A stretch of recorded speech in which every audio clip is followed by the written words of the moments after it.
Hello, Kate and I are back today to talk to you a little bit about our mission at the Opportunity Group and the work that we're doing at the moment in response to post-COVID and creating opportunities for young people. So Kate, do you want to tell us a little bit more about Career Builder and the work that we're doing there? Yes, thank you, Michaela. What we have always aimed to do is to be creative about how we look at the apprenticeship opportunity and help organisations to maximise that. And what we realised was during COVID, even before the debacle of the A-levels, which we know exacerbated all of the issues that lots of young people are facing, is that particularly Generation 2020, as we call them, so education leavers this year, are facing a whole different world than they're expecting.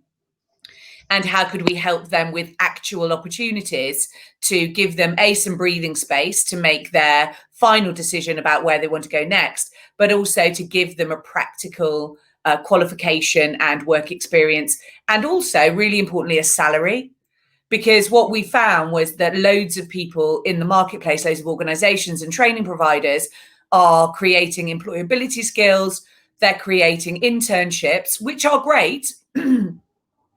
But what they don't do is either often pay the young person or give them a tangible skill at the end.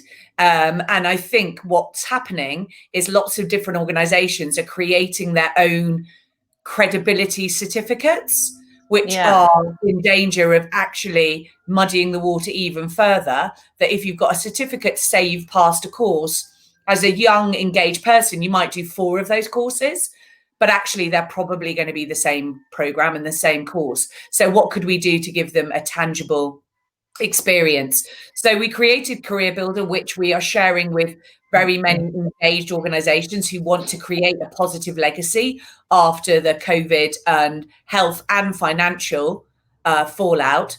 And so what we're doing is we've created a portal that young people can go to firstly understand themselves by creating a profile of their skills, capabilities, behaviours and characteristics, and then help to understand how they could be mapped to different jobs that would be foundation roles in organisations completely cross-sector. So digital community manager, software developer, data analyst and project manager, which we think are really valuable both now and in the future for loads of different organisations. And then at the end of that year programme, you could still go to uni, you could get a job where you did your programme, or you could get a job somewhere completely different.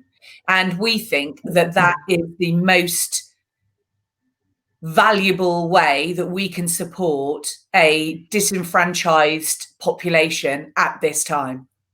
Amazing. And how do you think that will help organisations with widening access and diversity of population as well?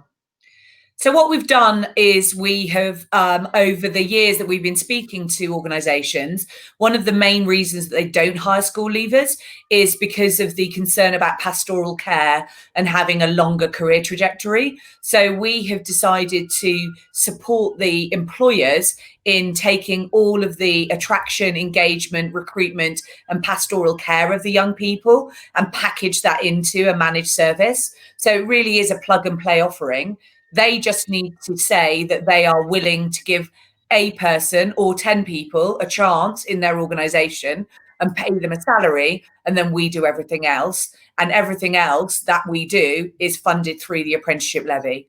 There's also a point to note that you don't have to be an apprenticeship levy payer to benefit from this, because over the last 6 months, you and I know that the donor facility of large organisations sharing a levy has just exploded, and we now have these great relationships with large organisations such as Lloyds TSB and Amazon, and they will work with us to support SMEs in training and developing hopefully a completely broader and wider access population than they typically would do.